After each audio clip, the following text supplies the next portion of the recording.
The Cat That Walked by Himself by Rudyard Kipling. Hear and attend and listen. For this befell and happened and became and was, O my best beloved, when the tame animals were wild. The dog was wild, and the horse was wild, and the cow was wild, and the sheep was wild, and the pig was wild as wild could be. And they walked in the wet wild woods by their wild lones. But the wildest of all the wild animals was the cat. He walked by himself, and all places were alike to him. Of course, the man was wild too. He was dreadfully wild. He didn't even begin to be tame till he met the woman, and she told him that she did not like living in his wild ways.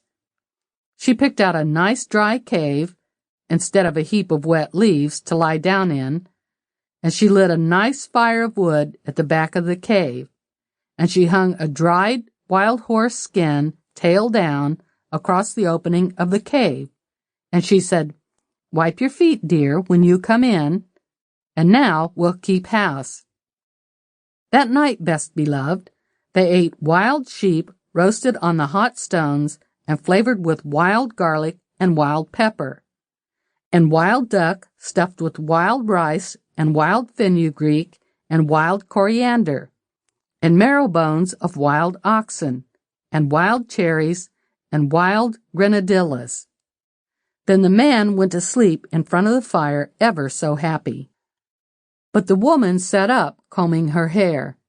She took the bone of the shoulder of mutton, the big fat blade bone, and she looked at the wonderful marks on it, and she threw more wood on the fire, and she made a magic. She made the first singing magic in the world. Out in the wet wild woods, all the wild animals gathered together where they could see the light of the fire a long way off, and they wondered what it meant. Then Wild Horse stamped with his wild foot and said, "O my friends and O my enemies, why have the man and the woman made the great light in the great cave? And what harm will it do us?" Wild Dog lifted up his wild nose and smelled the smell of roast mutton and said, "I will go up and see and look and say, for I think it is good. Cat, come with me." "Nenny," said the cat, "I am the cat who walks by himself, and all places are alike to me. I will not come." Sample complete. Ready to continue?